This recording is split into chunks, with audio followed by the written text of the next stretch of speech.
Welcome to Innovation and Leadership. I'm Jess Larson. Today on the show, we've got Joe Mandese. And our principles in news reporting and commentary and opinion and research and information that we publish is pretty old school. It's, we need to understand who our audience is, what will help them drive a competitive advantage in their business, and we apply that. And those are pretty simple news values, and they go back to the origins of journalism. Joe, thanks for making time. Well, thank you for having me.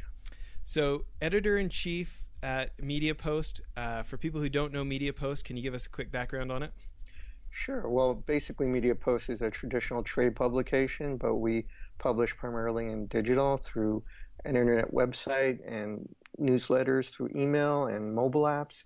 And basically, our audience are people who buy and sell media. They're people in the media industry. So it's advertisers and agencies who buy media to reach consumers, and it's publishers and technology companies who sell their media and their audience to advertisers to reach them. That's basically what we do. So we cover it almost like a financial marketplace, the supply and demand, the commodities and equities of media. That's how we look at it. So, where you have, call it 150,000 people in your core audience, and there's obviously bigger publications out there as far as audience-wise, can you talk about the steering power of who your audience is and how much these people on Madison Avenue spend every year? Well, sure. I mean, one of the cool things about what we do is we cover media for the smartest people in media. They're literally the people who run it, buy it, sell it, program it, create the technology for it. So it's a very focused audience. It's a trade publication, but we're reaching the most influential people in the marketplace. And the cool part of it is we get to talk about it in a very sophisticated way. We get to talk, not in a jargony way, but we get to talk about media issues at a very high level. Sometimes we write things that resonate with the general marketplace and get lots of consumers, unique users, et cetera. But, mainly we're focused on reaching the people who influence media. And so people who are coming to Mediapost.com, they're trying to make these decisions for literally trillions of dollars in spending in the advertising marketplace on an annual basis. Can you talk a little bit about, the subject of the show, innovation and leadership, when it comes to your world? Well, absolutely. I mean, there's no more important time to be innovative and lead in advertising, media, and publishing than now, because there's so many options and so much at risk. When I started covering media early in the 1980s, there was a relatively finite supply of media that you could use to reach consumers. And in that environment, you had network TV, some big newspapers, magazines, out of home, and some radio outlets. Basically, the biggest brands could dominate because they bought their way into the consumer's attention. So it was pretty easy. I mean, you still had to plan and buy media and do research to make sure you stretched your budget as well as you could, because Ford was competing against Chrysler, which is competing against, the imported cars. So there was still a lot of risk. But basically, if you had budget, you could buy attention and reach of consumers. But because media has exploded and there's so many options and choices today, and by the way, today someone's building something that will create even more choices tomorrow, it's a very hard game to dominate. You need to use ingenuity, innovation, and imagination to stay ahead of the curve, because that new buzzy, shiny thing that you're talking about today might be the next Snapchat or whatever tomorrow. And I think basically that requires people to take risk in a way that they never did before. They have to make bets on investing in early stages of companies that could play out later. They have to make decisions to move money out of legacy companies and media that is a risk for them. But if they don't do that, they may not be here tomorrow. Yeah. So thinking about this, back earlier in your career, at Adweek and then Ad Age and all these different experiences you've had in the industry, as you look forward, if you had advice for brands who are trying to figure out where to best use their dollars in this fractured marketplace, as you say, what's some of the guidance, some of the principles that people can use to be smarter about it? Well, I really do feel for big established legacy brands and companies, because it's theirs to lose, and they built up so much equity over decades, or some of them 100 years or more. But the marketplace has changed so much around them that it's difficult because it's easy for, there's no barrier to entry. It's easy for a new company to come along and dislodge themselves by going direct to consumer through digital media that reach everybody. And anybody can buy their way on Facebook or YouTube or Twitter or Google or Snapchat or whatever the next new thing is. So it's really hard for them. I'd say the most important thing is to A, understand their audience, B, understand who they are and what their product and service is, and then C, make sure they're meaningful to the consumer. Because the consumer has more choice now than they ever did before. They literally have more options than they ever did before. By my count, when I started covering advertising in the 1980s, there were about 200 national media brands using network TV. By the end of the 80s, thanks to cable and satellite and other technology, there were 4,000 brands buying national TV. Today, there are over 5 million brands in the world if you include Google and Facebook and companies like that. But at the same time, the number of ad impressions or messages being targeted to the consumer has grown exponentially as well.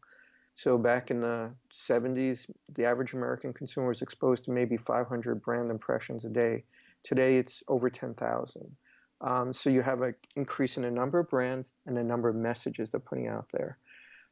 So the hardest part is for any of those brands' messages to actually break through and be meaningful and resonate with a consumer. There's a great series of research studies that have been done by one of the big global ad agency companies called Havas, and it's called the Meaningful Brand Study. And each year, Havas goes out and measures a global cross-section of consumers, and they ask them this fundamental question, which I think is the best question in the world to ask if you're a brand, which is, if this brand went away tomorrow, would it matter to you? Would you care? And what they found is on a global basis, 72% of brands could disappear tomorrow, and the average consumer wouldn't care. In the United States, it's closer to 90%. The reason why it's so much higher in the US is we have so many more brand options available to us. What it shows is that there's a lot of discretion among the consumers in terms of which brands they engage with and which ones matter to them. I mean, the good news is if you're in that 8% or 20% or 30% of brands that do matter with the consumer, it's like gold. You're in in their inner circle. And that's called brand equity. Then again, it's easy for a new brand to come along tomorrow that can displace you or supplant you if they come along with a better way of doing what you do. So I'd say the most important thing is to understand who your consumer is and what makes you meaningful to them. After you do that, then the trick is trying to figure out how do you reach people and get that message out to them. And that is a challenge because it's such a hyper-fragmented world of media options. You can do it with great creative still. I mean, we all see brilliant breakthrough creative on TV or viral type videos on the internet or just ingenious memes being done by brands through various social media. But it's getting harder and harder to do because so many brands are using so many creative resources to do that at the same time. So I think in the end, it has to be really about what is the core underlying value proposition. What makes you meaningful to that consumer? And it's not always entertaining them or delighting them or making them laugh. Sometimes it's just being relevant and meaningful to their lives. And that's not easy to do when there's so much choice out there. Yeah, no kidding. So you guys give awards to the industry. Is there anybody that comes to mind of you've given awards to for their innovation and maybe some of the principles you just talked about that Sure. you can share with us? Well, absolutely. We actually give awards out each year to the best advertisers, agencies, and media companies. And we have 3 simple criteria we use, which is the first is vision. Can this company or organization see the future and know how to get there, right? Do they have a vision for it? The second is innovation. Do they do something that literally innovates the marketplace in some way and does it better? And the third thing is leadership. Do they do it in a way that is so good that other people actually follow them and maybe emulate or replicate what they're doing? They're hard criteria to live up to, and not every year do we match all 3 of them. But, each year we do pick some interesting leaders. So in the past year, we're actually getting up to this year's awards process. But in the past year, we picked a couple of outliers. So one was we added a new category called Disruptor of the Year. Because they didn't really fit neatly into our classic definitions of brand or ad agency. And it was Russia's Internet Research Agency. And that would seem like maybe not a sensible choice, but we really think they hit all the criteria. This is Russia's state-sponsored hacker group that disrupted the 2016 presidential election because of using basically the tools of our own trade, social media. They spent very little media. They spent under $1 million spreading disinformation, but they did it in such an effective and innovative way. They actually dislodged or at least seeded confusion in the presidential campaign. And it was pretty amazing, brilliant. By the way, it's still going on. These Russian active measures could continue to this day, and it's really hard to put out. As you've seen in recent weeks and months, Google and Twitter and Facebook are all constantly trying to figure out ways to shut this down. And it's hacking is a pretty obvious way to innovate because you're figuring out how to game technology to get a competitive advantage. But I think it is something we see as a constant theme on Madison Avenue, where somebody figures out how to tweak a competitive edge with technology and just get a little bit better than someone else. The other big pick we made last year was to that ad agency I mentioned, Havas, specifically the media group, because what they did is they took the first steps towards applying that research I referred to you about being meaningful, but in a new way. Havas, I think, is a leader in this new approach to consumer marketing, which is to actually let consumers have control over their own advertising and messaging and whether they even opt into it or spend time with that brand. They're in the early stages of it. I would encourage you to go on Mediapost.com and read the brief that we wrote up on our Media Agency of the Year awards. But basically what they did is they started the process of figuring out how do you let a consumer turn off and on their own advertising, their own messaging, and why they would engage with a brand or not. Now, that's a pretty innovative way for brands or agencies to think, because in the past, it was all about how do we conquest you or win you, or how do we buy media to hijack or ambush your attention. But I think Havas is understanding that in this world, you have to be respectful of the consumer. I might add, some of the accounts that they represent are very sensitive consumer categories. They tend to deal, this group, in pharmaceutical and health products. So they understand that consumers in those categories are very sensitive to the messages they receive, might involve their own health or well-being. And that what they really want is for the consumer to reach out and embrace the brand versus the other way around. So I think that's a pretty innovative way of approaching the marketplace. Whether it's successful or not, we'll see in the next few years. You don't necessarily have to achieve these goals to meet our criteria. You just have to have a good rationale for going out and pursuing them. Interesting. So thinking about applying it to your own business, right? These people are obviously, your audience is extremely media savvy. They are the media. How do you apply these lessons at Mediapost? It's a great question. Keep in mind, I'm just the editor, so I'm mainly responsible for the content. And our principles in news reporting and commentary and opinion and research and information that we publish is pretty old school. It's, we need to understand who our audience is, what will help them drive a competitive advantage in their business, and we apply that. And those are pretty simple news values, and they go back to the origins of journalism. Which is people need information to remain competitive and prepared in life, particularly in business. And if you give them the right information and you keep delivering it over time, they'll keep reading you. So I will say we try and use a news value called consequence, because in business, in all walks of life, consequence is probably the most important news value any human being could have, right? So consequence is when something's at risk. And if you don't get this information and you don't listen to it or follow it or apply it, you could risk something. You could risk your life. You could risk your votes in the election. You could risk your commerce as a company. So for our audience, since they're mainly people who are trying to make money by buying or selling media, we talk to them about what's at stake. Every story we do should try and explain to them why, if you don't read this story, you might not be at a competitive advantage, or you might be at a disadvantage. And you do that in the headline and the way you write the story. But the most important thing is to flag that information up high and tell somebody why you should even spend time reading this story. Remember what I said earlier, you have an infinite amount of choice today. There's so many media options. So just like a trade publication competing with all these other publications, we have to tell our reader first and foremost why we matter to them, why we're meaningful to them. The second part of what we're doing goes into the broader parts of Mediapost as a publishing company. And I will say, because we were so old school and traditional in the way we thought about publishing, we resisted a pretty important shift in the way journalists make money. And we're still a little ambivalent about it, frankly, but it's this concept of native advertising, or advertising that doesn't fully disclose or represent itself as an ad. Content that's blended with the brand or the advertiser's message. I'm still pretty ambivalent about that. By the way, there are laws in this country. The Federal Trade Commission Act requires full disclosure of a paid sponsorship of media. But that being said, every major publisher of news content does some form of native advertising today. The New York Times, the Wall Street Journal, they all do it. And in our trade, our rival trade publications were all innovative and leaders in that space, and we resisted it.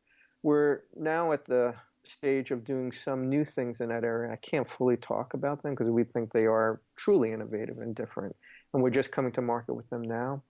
But the ones that will be much more transparent, not trying to mislead our readers, but explain to them why they should actually read this brand's content versus our editorial content, but in a very fully disclosed way. And so I will say we're constantly facing challenges.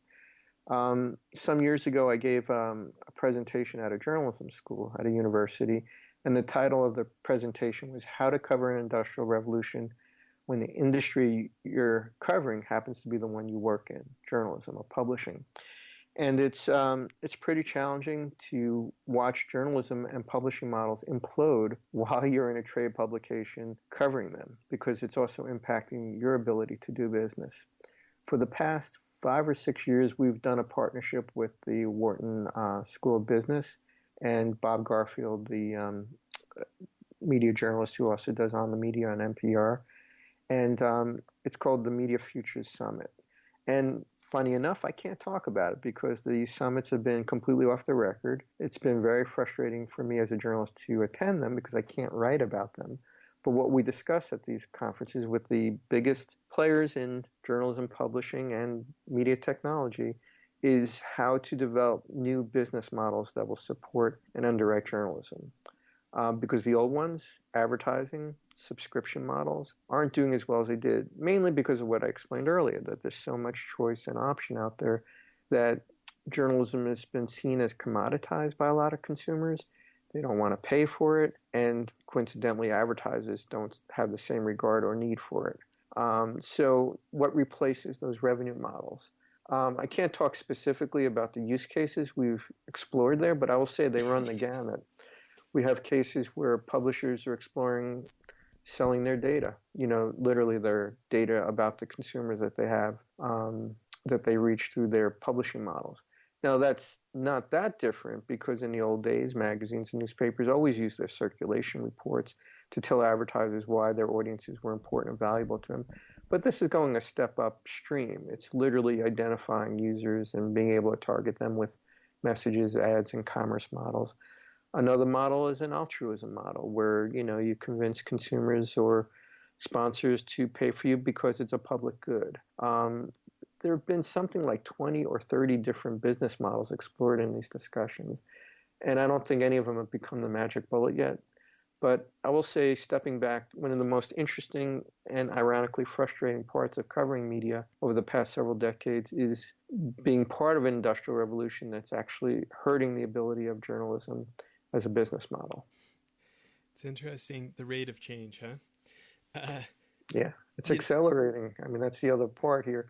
Because of the principles of Moore's law, because all media is technology, whether it was print, it was Gutenberg coming up with the printing press that enabled mass distribution of printed materials, whether it was Marconi using a radio transmitter to distribute across airwaves, all of them were just innovations of technology, right?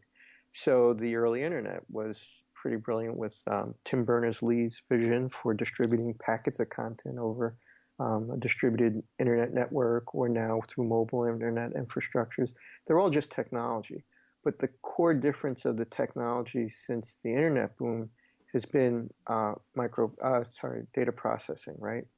And the speed with which microprocessing and data processing happens, microchips and the technologies that relay it, as they accelerate, it creates more bandwidth, more capacity, and speed of distribution. And so within that, people who understand how to engineer that technology to create new experiences have a competitive advantage. And if you think about it, the most brilliant case of that was the creation of the applications marketplace.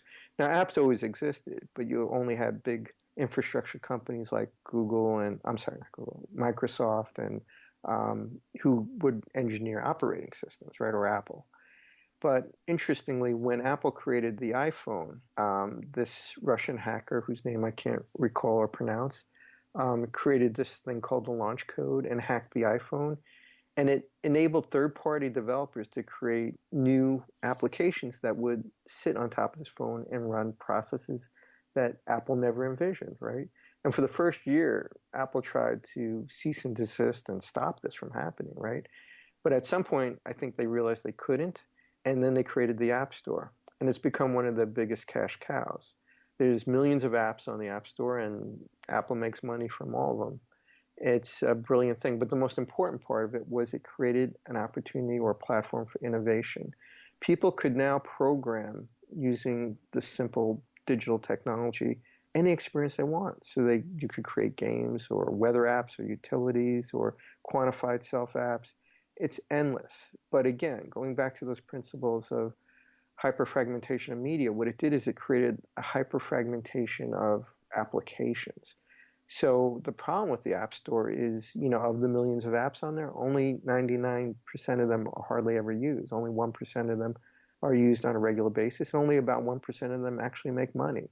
But it doesn't stop innovation. And tomorrow somebody can create an app that will become, the new social network or the new quantified self or the new whatever app, right?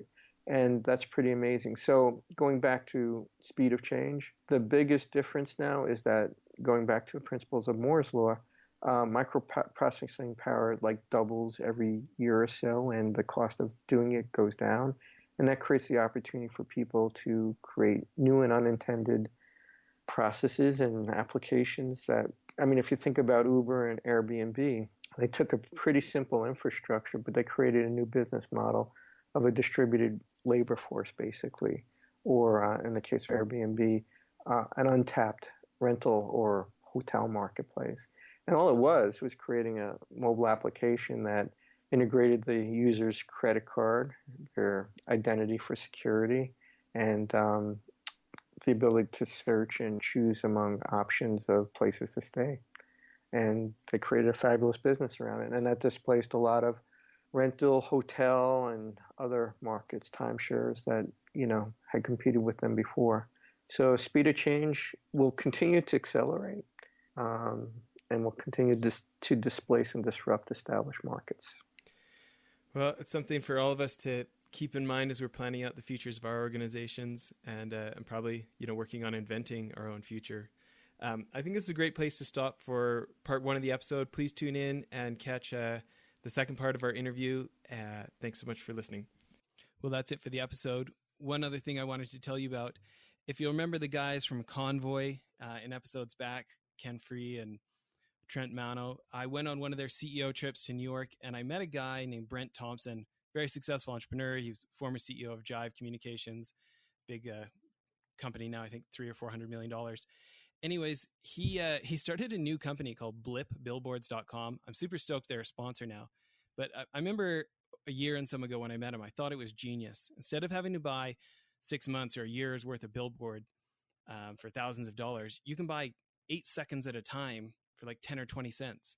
You pick what billboard you want it on, what time of day you want it to run. And it just puts so much power in the hands of marketers and CEOs who want to try something and see if it works. You can buy as many or as few as you want, change it as many times as you want.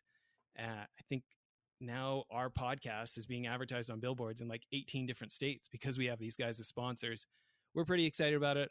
Hope you check out blipbillboards.com. Thanks.